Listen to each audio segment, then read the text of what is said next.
Hello all of you beautiful people, Jules here for WhatCulture.com. And you know what, we've all been in that situation where you just look over at what our neighbour has and compare it to what we have not. And that will cause that little green gremlin known as envy to climb up our backs and dictate nastiness in our ear. It's almost an involuntary reaction, especially in a modern society in which the divide between wealth and equality has never been more vast. It affects all of us, and of course that also extends into the video game industry, which, as we've almost certainly proved with the other Deadly Sins videos, is a bubbling pot of negativity that will sink to the lowest lows in order to make a quick buck. Envy, too, is part of this abysmal equation, and we can find examples of developers straight up stealing ideas, copying others to chase trends down into the ground, and even in more sinister examples, use jealousy and FOMO to manipulate gaming audiences around the world. So let's take a look at some examples that make up a list that you definitely shouldn't be envious of, as this is the bottom of the barrel, my friends. In fact, it's a new layer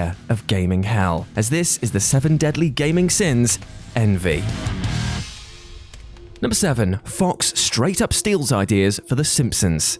So, a while back in an old South Park episode, there was a running gag where every single idea that Butters tries to come up with has already appeared in an episode of The Simpsons, with Simpsons Did It becoming an overnight meme. Now, it speaks to the truth that this lumbering yellow dinosaur has seemingly been around since the beginning of TV time, and so therefore has taken, or at least used, all possible ideas. Yet it seems that this sort of clout didn't actually extend to the video game industry, because here this yellow-bellied franchise did its bloody best to try and copy everything under the sun in pursuit of cold hard cash. Of note, 3 video games, The Simpsons Skateboarding, The Simpsons Road Rage, and The Simpsons Hit and Run, all drew the attention of critics and fans alike for their overwhelming similarities to titles already on the market, namely the Tony Hawk's games, Crazy Taxi, and Grand Theft Auto. Now, to be clear, in 2 of these 3 examples, there were enough noticeable differences to elevate the games in question from straight-up theft to loose homages. For example, in the case of Simpsons Skateboarding, the noticeable difference was that Tony Hawk's 5 played better than this hot garbage. But you know what? Road Rage was another matter entirely. This game was such a blatant rip-off that Sega lawyered up and told Fox that they were directly trying to steal the core gameplay from Crazy Taxi. It was a blatant example of Fox trying to weasel into a niche market that Crazy Taxi had made for itself, but their envious moves were too lazy and obvious, and so the matter was settled out of court for an undisclosed sum.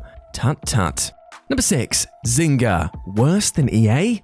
It might be quite hard to imagine a video game company being able to generate more hate than EA, itself being infamously greedy and an all-time apex predator when it comes to enforcing surprise mechanics into its titles. But you know what? There's actually a force out there that's even more despicable, and that's Zynga. Zynga is, for lack of better words, a thief masquerading as a reputable developer, as across their tenure they have cloned and even stolen ideas and assets from other popular casual games and browser titles, and it showed a truly unscrupulous trend of taking said ideas from smaller development teams who wouldn't be able to generate the funding to take Zynga to court. Therefore, Zynga's envy led them to steal great ideas from up-and-coming developers and then hold them down with the threat of extensive legal fees. And awfully, for a while, this practice seemed to work well for them. That is, until they were overcome by the green-eyed demon and tried to steal from EA. Big mistake. In 2012, Maxis, a division of EA, issued a lawsuit to Zynga claiming that they had stolen mechanics, art, and visual interface aspects of their game, The Sims Social, to make Zynga's The Ville. And if there's one thing that we all know about EA, it's that their pockets are deep enough to bury people in. Zynga's envy had led them to becoming a big fish in a small stolen pond, but EA,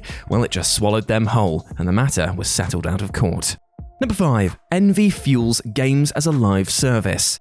With the ever-increasing presence of games as a live service, so too are we seeing a massive rise of timed events, exclusive items rewarded for logging on, and battle passes that require constant maintenance by the player. Each of these factors are designed to lock players into a title for months, if not years. And yet, if you take a step back from this practice, you'll see that this directly feeds into an emotionally manipulative sequence that looks to prey on FOMO. FOMO, or fear of missing out, is a social anxiety that stems from the belief that others might might be having fun while the person experiencing the anxiety is not present, and games as a live service secretly, or not so secretly depending on how aggressive the marketing is, prey on this condition. By creating a divide between those able to earn such rewards and commit the time to grind their way through battle passes, you also create a social gap between the players themselves, leading to some extreme cases where reports of online harassment and bullying for those who do not deck out their avatars in the latest clobber or use rare items for online clout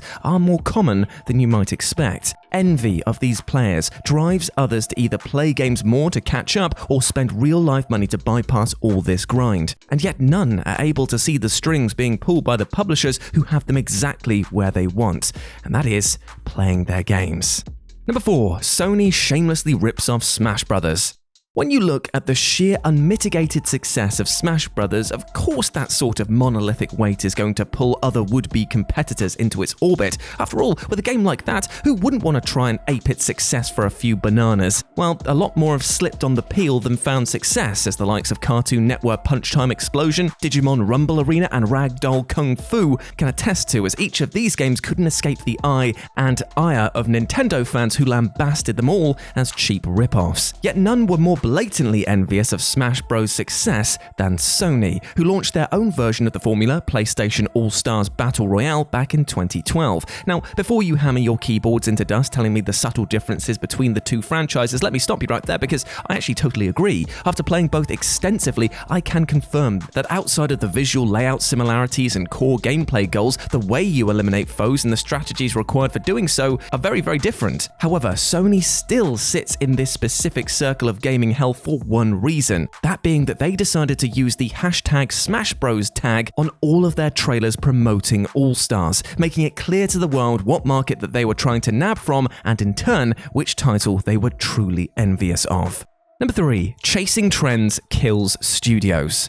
One of the biggest downsides of letting envy consume your decision-making skills is that sometimes actually getting what others have worsens the situation for everyone else. As an example, take a look at all of the studios that have chased trends so hard that it ended up saturating entire genres to the point where the bubble burst and the bottom fell out of the market. Remember when the survival genre was all the rage and people shoehorned in base building and scavenging mechanics? We all became sick of the labored process of just keeping our protagonist alive. And as more and more developers piled into that market, players became more and more fatigued until sales figures dictated that it was time to move on to the next big thing. However, in amongst all of this jostling for sales, developers got crushed underfoot or just nosedived hard into the ground hoping to cash in on the latest trend. For example, Boss Key Studios chased both the hero shooter formula and then pummeled its head against the battle royale genre in an attempt to gain recognition, but it was too little, too late. Konami infamously tried to cash in on both the namesake of Metal Gear and the dying survival game genre and bombed hard with Metal Gear Survive. And numerous others have gone to the grave thanks to envy driving them to chase trends instead of setting them. Number 2. The War Z. Envy at its most pathetic.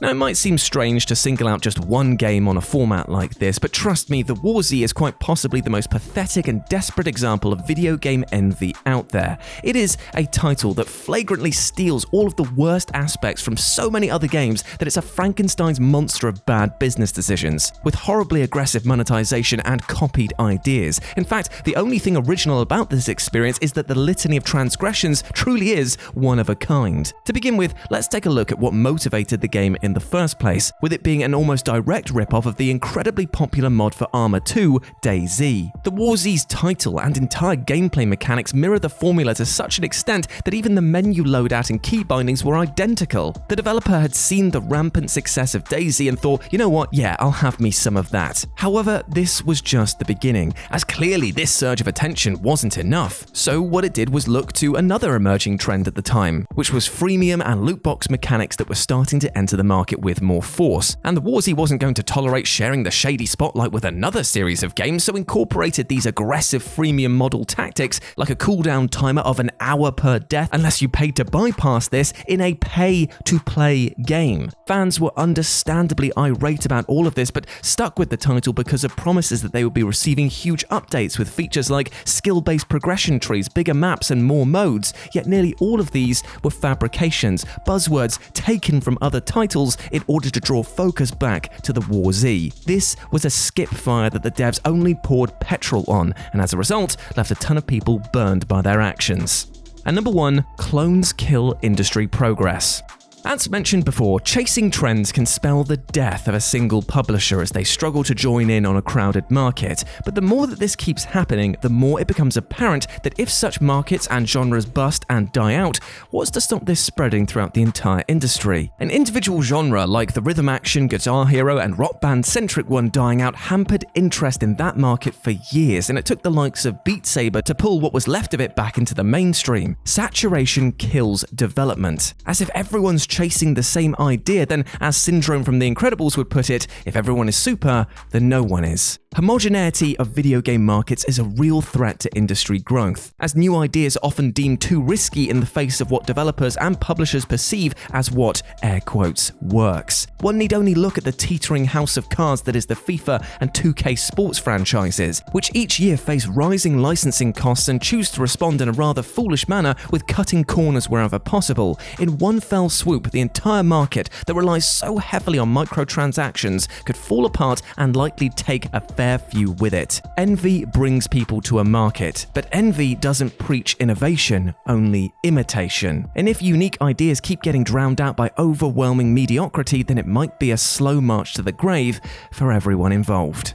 And there we go, my friends. Those were the 7 deadly gaming sins. Envy. I hope that you enjoyed that, and please let me know what you thought about it down in the comments section below. If you want to chat to me further over on the socials, you can do that over on Twitter at RetroJ0. Great to have a chat, my friend. But before I go, I just want to say one thing. We detailed today a lot about envy. And while sometimes envy can be a good motivator to get you in the game, to keep you focused on a goal, don't let that goal be what somebody else has. Don't focus on taking something from other people to satiate your own needs. Instead, try to work with people. Focus on community, focus on growth. See if you and your neighbor can reach your goals together. Because if you can do that, I swear you'll live a much healthier and happier life. Anyway, big love to you, my friend, and take care of yourself. As always, I've been Jules. You have been awesome. Never forget that. And I'll speak to you soon.